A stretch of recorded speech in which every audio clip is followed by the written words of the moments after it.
추억이 남은 곳을 만져보니 전부 가시달린 꽃뿐이네.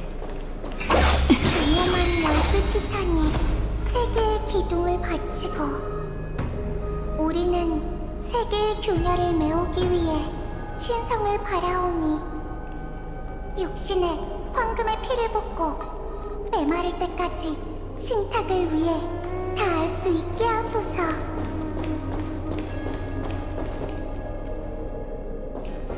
흘러라, 과거의 칼날이야.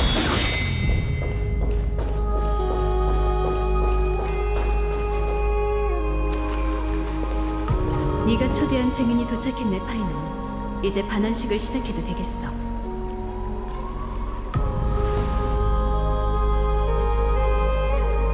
아이비우님이 아직 안 오셨는데. 그 녀석에게 인사말은 이미 들었어, 카스토리스 씨. 그래서 나도 얘기해줬지. 상처를 치료하는 거야말로 가장 중요한 일이고 전후에 평생 한 번밖에 없는 승격식 같은 건 너무 신경 쓸 필요가 없다고.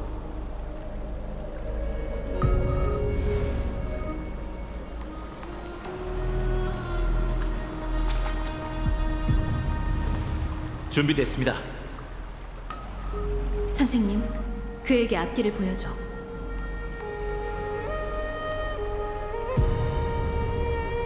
끝없는 어둠 속에서 만여 번의 밤을 보냈다 해도 신탁의 인도는 첫 번째 새벽빛처럼 밝고 선명할 것이다. 그가 말하길 신들을 타도하라. 그가 말하길 불씨를 반환하라. 그가 말하길 신권을 짊어져라. 그가 말하길 기적을 주조하라. 신탁이시여, 저희의 때늦은 헌납을 용서해 주시옵소서. 만여 번의 긴 밤 동안 저희 황금의 후예는 전력을 다해 불을 쫓는 여정을 재개했으며 이제 뿌렸던 씨앗이 마침내 풍작을 거두었습니다. 기적을 갈망하던 7번째 불씨는 위대한 천벌의 창 니카도르의 것이었고 그 불씨를 반환한 건 저희 황금의 후예가 추구한 영웅입니다. 정직한 시민이자 용감한 전사이자 고상한 영혼이죠. 엘리사이 에디스의 파이논, 앞으로 올라오거라.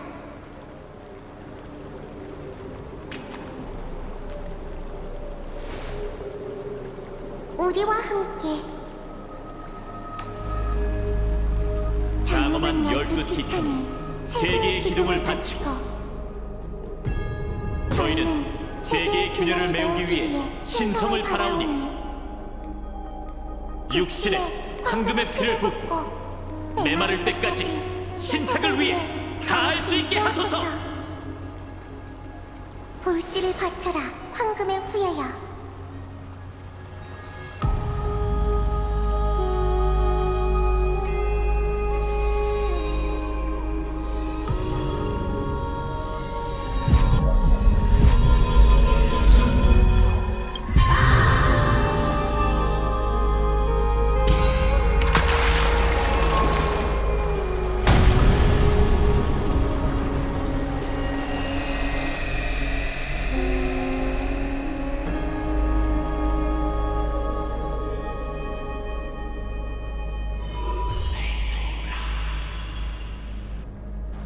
천벌의 창에 별이 빛나기 시작했어요.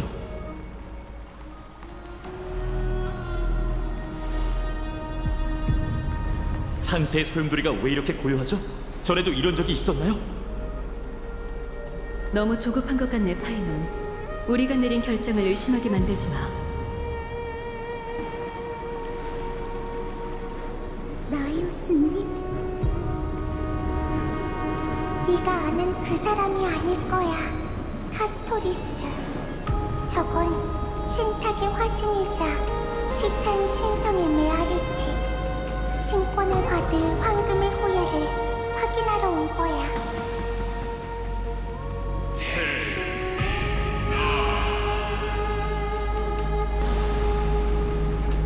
신의 권능을 넘 넘겨받고자 하는 인간이여. 그대의 힘과 품격은 이미 시련을 받았으나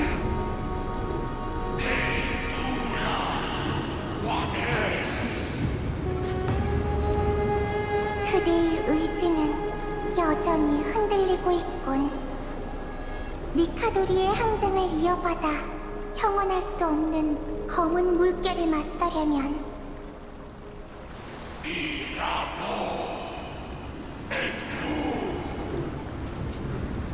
반드시 신성의 시련을 받아야 하네.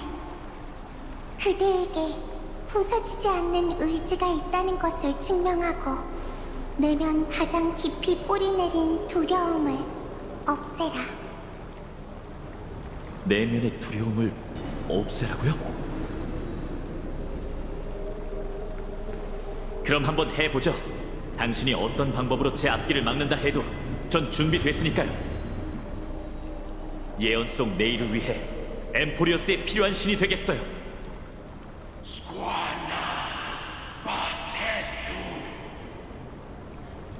따라오게. 엘리사의 에데스의 파이논. 그대는 두려움 속에서 인간의 몸을 버리고 고통 속에서 신으로 다시 태어날 것이다.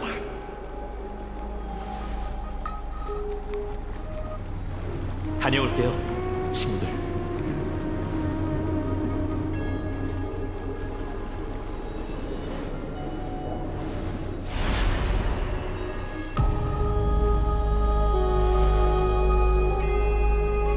파이논님이 사라지셨어요.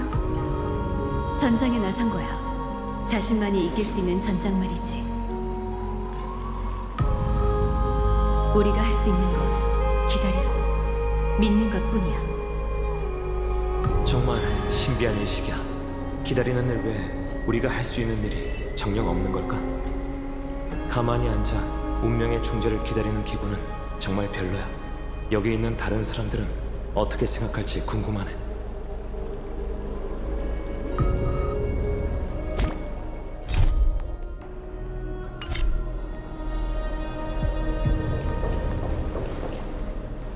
파이논님, 부디 단단히 준비하셨기를.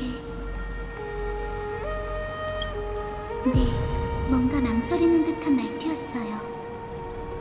신탁의 화신이 그걸 간파한 것 같아요. 아마 파이논님 내면의 동요를 꿰뚫어봤겠죠. 그분이 어디서 무엇과 싸우든 이 시련을 통과하셨으면 좋겠어요. 그분이 어디서 무엇과 싸우든 이 시련을 통과하셨으면 좋겠어요.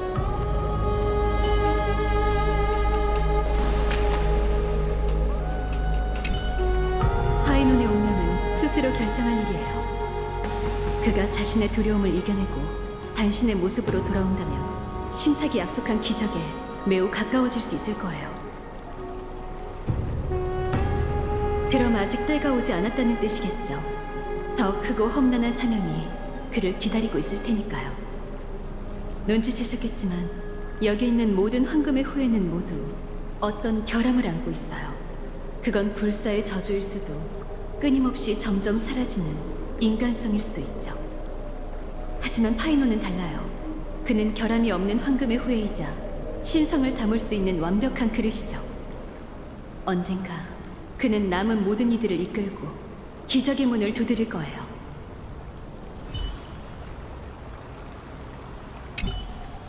파이논의 운명은 스스로 결정할 일이에요. 언젠가 그는 남은 모든 이들을 이끌고 기적의 문을 두드릴 거예요.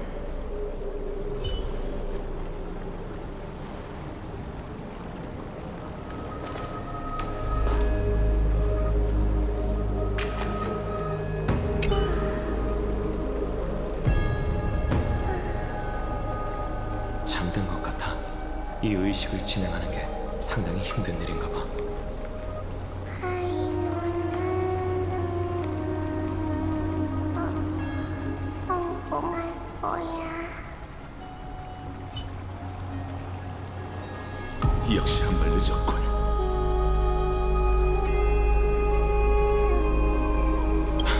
선물 절의 창의 별이 빛나고 있다는 건 불씨는 반환했지만 아직 파이노님의 시련은 끝나지 않았어요. 신탁이 대변인을 내려보냈거든요. 그는 파이노님의 힘과 품격을 인정했지만 그분의 의지에 대해 여전히 의심을 품었죠. 파이노님은 어떻게든 자신의 두려움을 이겨내고 신탁의 자신을 증명해야 해요. 우려하던 일이 일어났군. 너희에게 정식으로 감사를 표하지 이방인. 너희가 도와주지 않았다면 니카도로와의 전투가 100배는 더 힘들었을 거야. 사례를 말하는 건가? 문제없지. 크렘노스 쪽 사람은 강인함과 무예를 숭상하긴 하지만 그게 예의가 없다는 뜻은 아니지. 마이데이 씨, 조금 전에 얘기한 우려라는 건 쟤네 아직 모르는 거야? 녀석은 늘 자신의 과거로 고통받고 있어. 내가 얘기하는 게 적절하진 않겠지만 계속 파이논과 함께 싸우려면 녀석의 과거를 이해할 필요가 있겠지.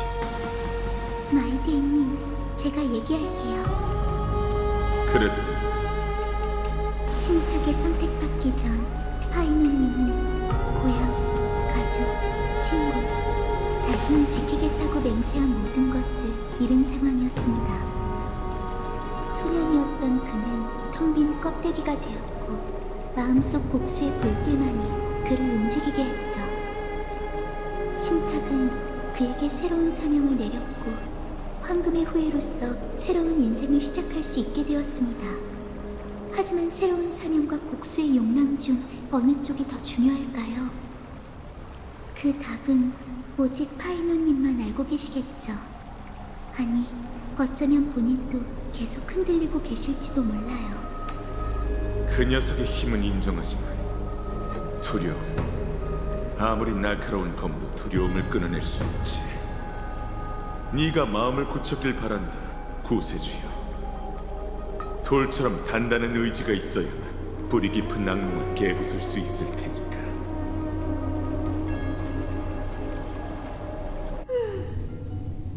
왜 그래? 에? 아, 뜸들이지 말고 빨리 말해봐. 뭘 봤는데? 그냥 네 반응이 궁금해서 그랬어. 그럼 알려줄게. 이 카드지? 이 카드의 이름은 구세주야. 구세주라? 무슨 뜻인데? 엄청 길고 복잡한 해석이 있긴 한데 그건 안 읽어줘도 되지? 간단히 설명하자면 이 카드는 네가 모두에게 숭배받는 영웅이 된다는 뜻이야.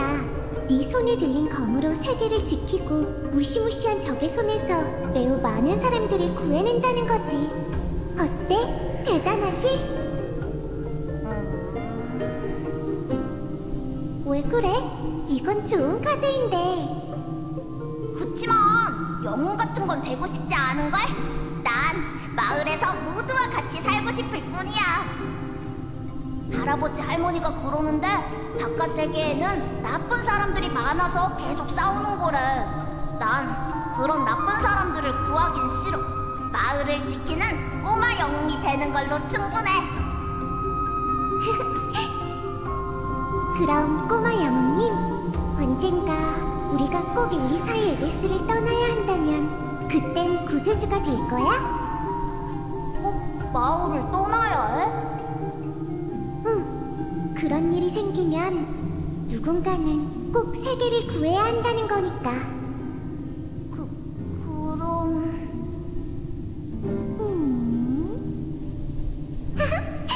장난친 거야. 걱정 마. 엘리사의 에데스가 얼마나 평화로운데 나쁜 사람들은 절대 우릴 못 찾아낼 거야. 집에 갈 거야? 급한 일이 없다면 요정들이랑 더 놀다 가자. 어때? 요정! 좋아! 난 요정들이랑 노는 게 제일 좋아! 이번에는 빼앗긴 목검을 되찾겠어! 정말 의욕이 넘친다니까. 그럼 가자. 이 세계에 영원히 구세주가 필요 없었으면 좋겠네.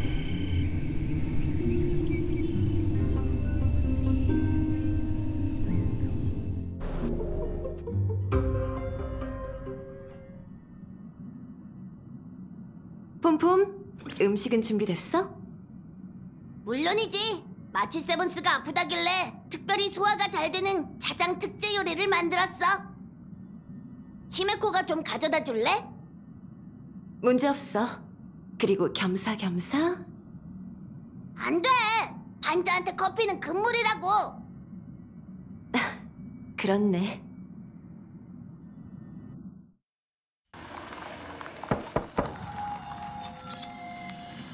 마치 세부스, 들어갈게.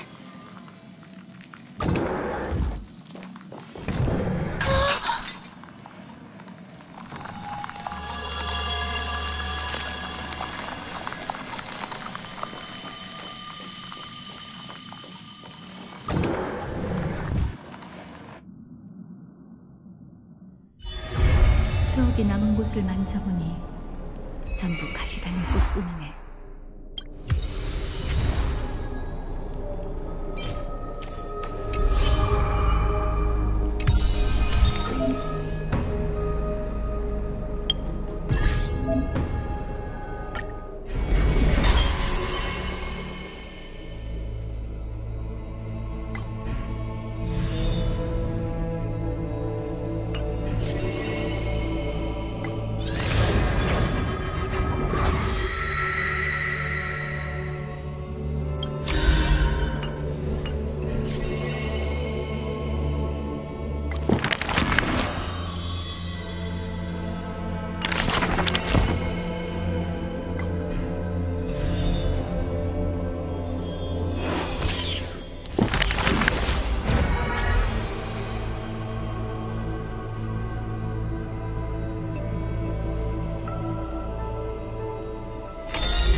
나는 죽음을 부여하는 검과 운명을 옥죄는 사슬이 은발의 소녀와 함께 죽음의 성전에 놓여있는 것을 봤다.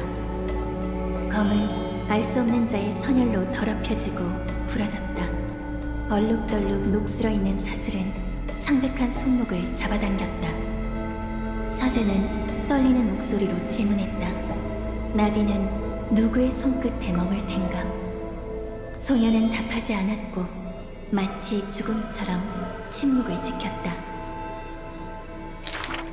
사람들은 종종 죽음은 어둠의 손과 손을 맞잡는 것이고 꿈은 그의 새끼손가락에 스치는 것이라고 말한다. 소녀는 죽음을 스치는 환상 속에서 칠흑같이 어두운 폭포의 물결이 밀려와 하늘의 틈 사이로 쏟아져 내리며 모든 것을 집어삼키고 용솟음치는 파도 속엔 높은 탑만이 솟아있는 것을 보았다. 그녀는 깨어나서도 뼛속까지 시린 물보라를 느낄 수 있었고 넘실대는 파도 소리가 귀를 찔렀다. 마치 영혼의 곡소리와 괴수의 포효처럼 혼란스러움과 황망함 그리고 비통함이 울려 퍼졌다. 소녀의 품은 산 사람의 것이 아니지만 죽은 자에게 위로와 존엄을 줄 수 있었고 그 품에서 갑자기 세상을 떠난 자는 그 수를 헤아리기 어렵다. 소녀는 잔혹함으로 명성이 자자한 전사 한 명을 언급했다.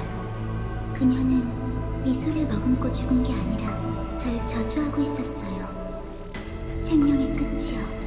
당신은 정말 추악하고 기분 나쁘군요. 그때부터 그녀는 새로운 차림새를 갖추게 되었는데 달빛처럼 하얀 원피스 위에 언제나 꽃망울을 가득 수놓았다. 죽음을 피할 수 없다면 소녀가 말했다. 저는 그게 더 아름답길 바라요. 죽음과 연관된 여러 가지 재래 중 소녀가 가장 자주 죽어난 것은 장례였다. 그녀는 낯선 얼굴 하나하나의 장례를 치러주었다. 그녀는 요절한 아이의 잠을 자는 모습을 기억하고 어머니의 절망적인 눈빛도 기억했다. 그녀는 전사한 장군의 상처를 기억하고 미망인의 얼굴에 가득한 눈물 또한 기억했다. 그러나 그녀는 과거에 알고 지냈던 산 사람들은 기억하지 못했고 어쩔 땐 자신의 얼굴조차 낯설게 느꼈다. 망각에 의해 잊혀진 무수한 말 중에서 그녀가 유일하게 떠올릴 수 있는 건 운명에 대한 조롱과도 같은 말이었다. 살아.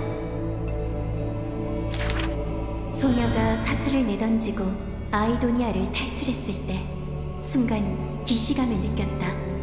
어쩌면 그녀가 탈출이 처음은 아닐지도 모른다. 눈앞에서 물거품이 일었고 그녀는 끝없이 펼쳐진 강을 떠다녔다. 그리고 홀로 배를 탄 후 난류에서 빠져나왔다. 그녀는 시체가 널려있는 전쟁터를 헤매며 살 길을 찾아 황폐한 무덤을 벗어났다. 그녀는 왜 끊임없이 탈출하는 것일까? 이때 그녀는 답을 알고 있었지만 황당함을 느꼈다. 죽음으로 여겨지는 여자가 세상으로 향하는 것은 살아있어야 함을 깨달았기 때문이었다. 그러나 그때 그녀는 알지 못했다. 죽음은 끝이 아니라 시든 나뭇가지 위에 앉은 나비일 뿐 보잘것없다는 것을.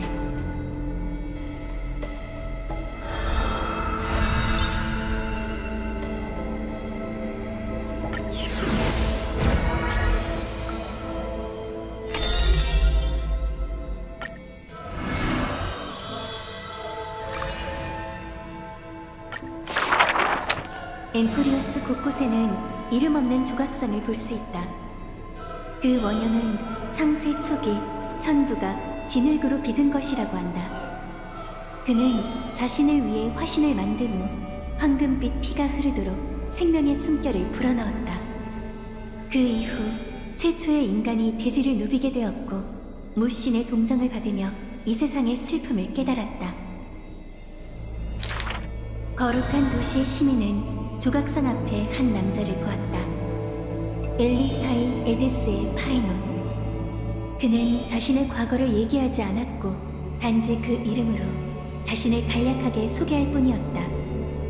분명히 아닌 것 같은데? 사람들은 의심을 품은 채 힐끔거렸다. 남자는 긍정도 부정도 하지 않은 채 가벼운 미소로 회답했다. 피 속에 신성이 흐르는 병사 파이논. 그는 금실을 짜낸 자의 부름에 응답하고 영웅의 대장정을 빛내고자 머나먼 거룩한 도시에 왔다. 불을 쫓는다는 건 무언가를 계속 잃어가는 여정이고 그 모든 것 중 목숨 또한 보잘것없다고 할 수 있다. 바람을 타고 온 속삭임 같은 노래에 그가 나지막히 대답했다. 괜찮아요. 제 목숨은 원래 한 사람이니까요. 엘리사이 에데스. 남자의 고향은 그의 정체와 마찬가지로 신비하고 깊이 감춰진 곳이다. 누군가 그 머나먼 마을을 조사했지만 아무런 기록도 전해지는 노래도 없다는 것을 발견했다. 고향의 기억을 떠올릴 때마다 남자는 아름다운 시로 동화 같은 곳을 묘사했다. 하지만 거룩한 도시의 사료에 따르면 변경의 조그만 마을의 과거는 내일보다 더 복잡했다. 먼 훗날 엠포리어스 대지에는 영웅들의 족적이 새겨질 것이다. 남자는 검을 거머쥐고 황금의 서사시에 불멸의 표식을 새길 것이다. 하지만 어쩌면 그의 본명은 두 번 다시 언급되지 않을 것이다. 불을 쫓는다는 건 무언가를 계속 잃어가는 여정이야. 여정의 시작에서 어제 자신을 잃은 사람도 있었다.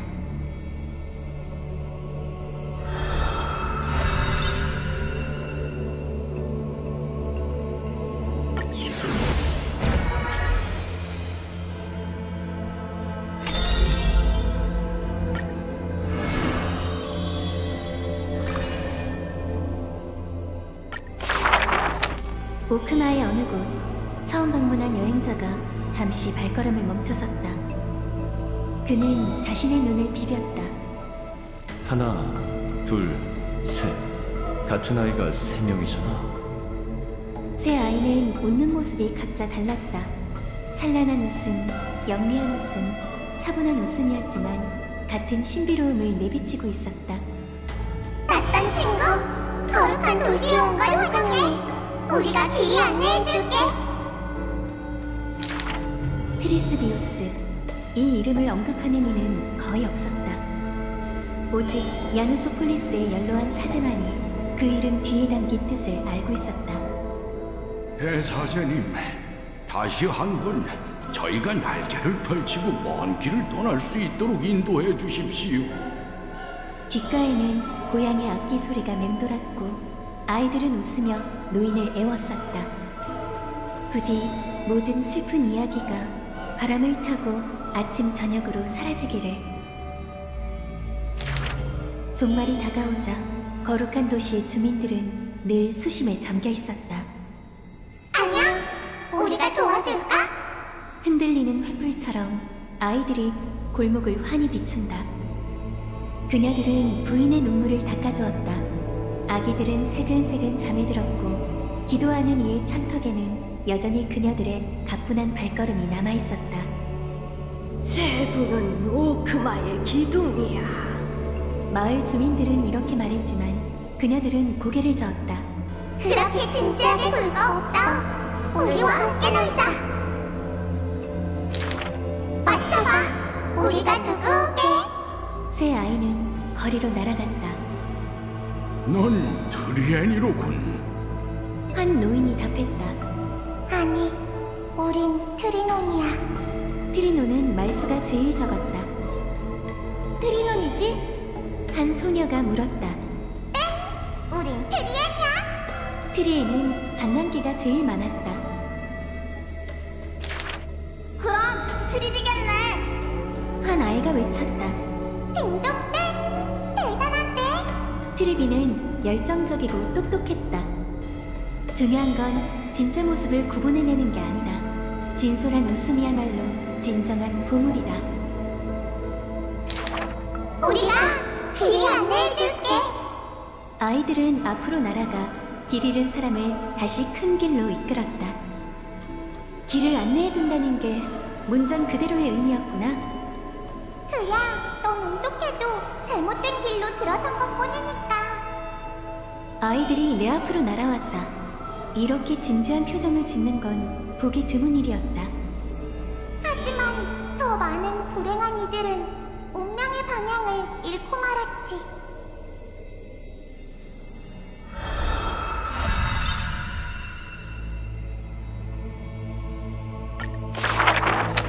한때 전장에서 죽어가는 한 병사가 있었다. 그는 멀리 도시에 있는 연인과 작별하고 싶어 했다.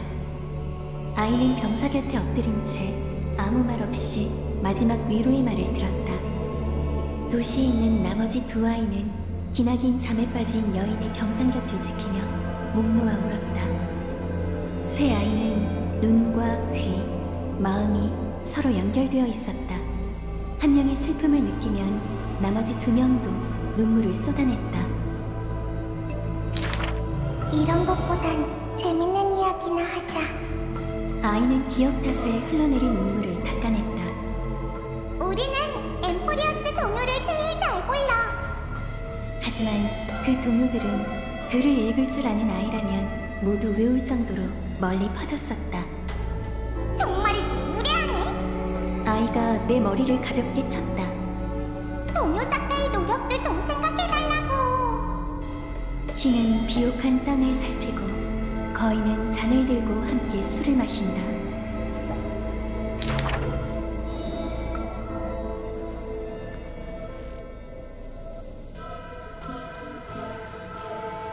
위험천만하군. 노인은 걱정스러워하며 아이를 멈춰 세우려 했다. 트리논이 아니야. 말수 적은 아이가 고개를 저었다. 저건 트리엔이야. 찬란한 아이가 손을 들었다. 아이고, 잔소리. 장난기 많은 아이가 입을 삐죽였다. 내가 만든 물건인데 좀 가지고 놀면 안 돼? 세상의 모든 아이들은 노는 걸 좋아했고 트리스비오스도 예외는 아니었다. 세상의 모든 아이들은 아픔을 두려워했지만 트리스비오스는 스스로 굳세다고 여겼다. 원래 우리는 정말 많았어. 다른 사람들은 먼저 떠난 것뿐이지. 아이들은 자신이 어른이 됐다고 우겼지만 실수로 성문에 부딪히기라도 하면 동시에 아픔을 참는 소리를 내뱉었다. 상상의 신탁은 이미 먼 과거의 의식이 되었고 황금전쟁 역시 괴로운 잠꼬대와 같았다. 그녀는 망갈래 길의 문에서 들려오는 메아리에 종종 놀라서 깼고 같은 외모를 지닌 자매들과 함께하는 먼 여정을 주저하기도 했다. 옛 여정이 끝나고 새 여정이 시작되었다. 기나긴 세월에도 아이는 항상 본심을 지킬 수 있었다. 그녀들에게 남은 건 눈과 귀, 마음이 연결된 서로뿐이었다.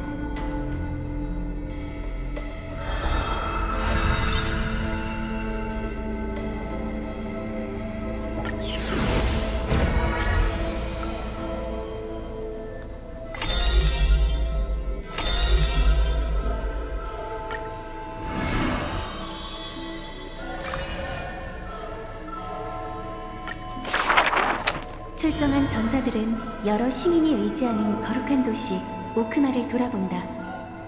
도시의 시인이 읊는 구절처럼 웅장하고 아름다우며 인자하기 그지없구나.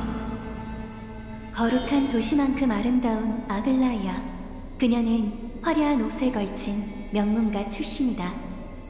그녀는 오크마의 재단사이자 금시를 엮는 사람이다. 하지만 그녀가 절대 못하는 일이 하나 있지. 질투하는 자가 수군거렸다. 그건 바로 솔기 없는 옷을 만드는 거야. 금실이 떨리고 바람소리가 귓가에 전해졌다. 그녀는 아무 말도 하지 않았는데 오히려 옆 사람이 불을 지폈다. 그게 뭐 어렵다고? 그녀는 최고의 의상공을 뛰어넘는 가위와 자루, 신의 형상 같은 아름다운 형체를 만들어내잖아. 아글라이아님, 당신의 걸작을 보여주세요. 싫어요. 전 아첨이나 형식적인 자리는 질색이라서요. 해랑을 꿰뚫은 그녀의 시선은 사람들을 평등하게 바라보고 있었다. 한때 사람들은 궁금해했다. 그 두 눈은 대체 아름다움과 추함을 어떻게 감별해내는 걸까? 대낮이 영원히 이어지는 듯한 거룩한 도시에서 새벽녘의 따뜻함과 밤의 차가움을 어떻게 구분해내는 걸까? 금실이 방직공 대신 대답했다. 낭만의 신의 금실은 이제 그녀의 손과 눈이 되었다. 세상의 모든 색깔이 사람들 마음속 바탕색과 뒤섞여 그녀의 얼굴을 덮쳐왔다. 그의 자부심은 주인에 뒤지지 않았다. 형태가 있는 실이기만 하면 솔기 없는 화려한 옷을 만들기에 충분하죠. 촘촘하게 바느질하거나 단번에 재단하면 된다. 그건 어렵지 않아. 전부 어렵지 않지. 바늘땀처럼 떨어진 마지막 말이 꼭 한숨과 같았다. 황금을 엮는 자의 시선은 나를 꿰뚫고 저 너머에 있는 하늘과 땅 사이에 얽힌 그물망에 가닿았다. 그녀가 풀려 하는 유일한 난제는 오크마의 운명을 솔기 없는 결과물로 재단해내는 것이었다.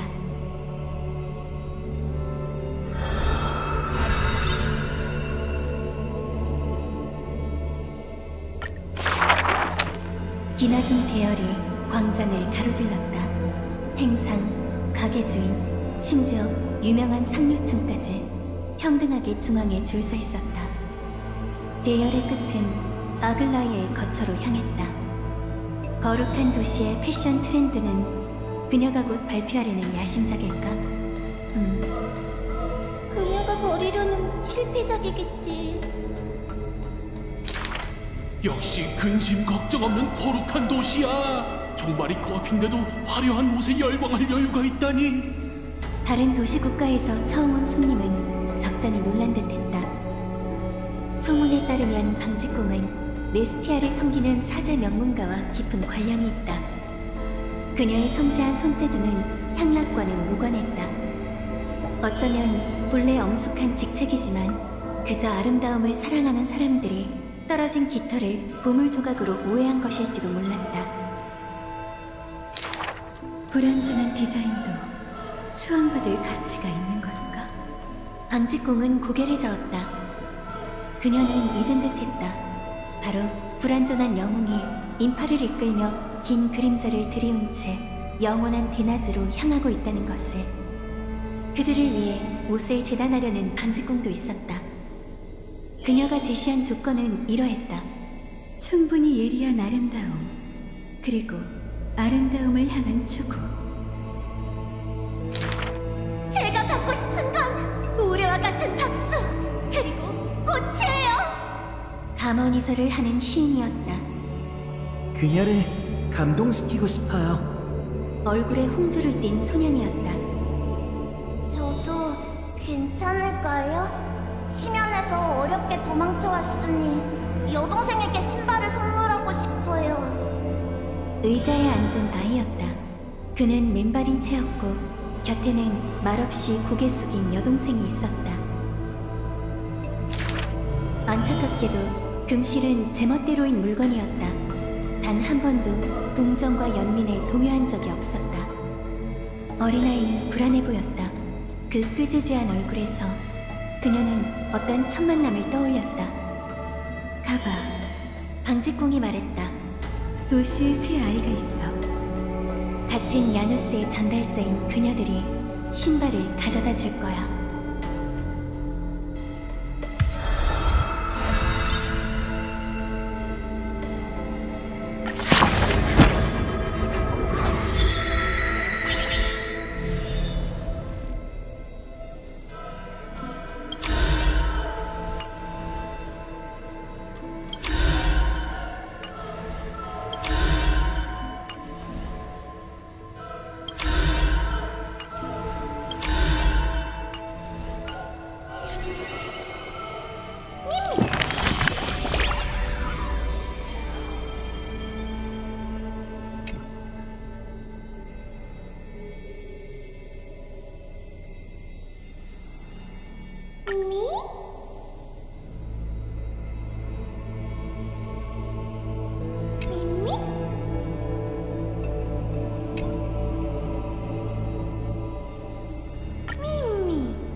응?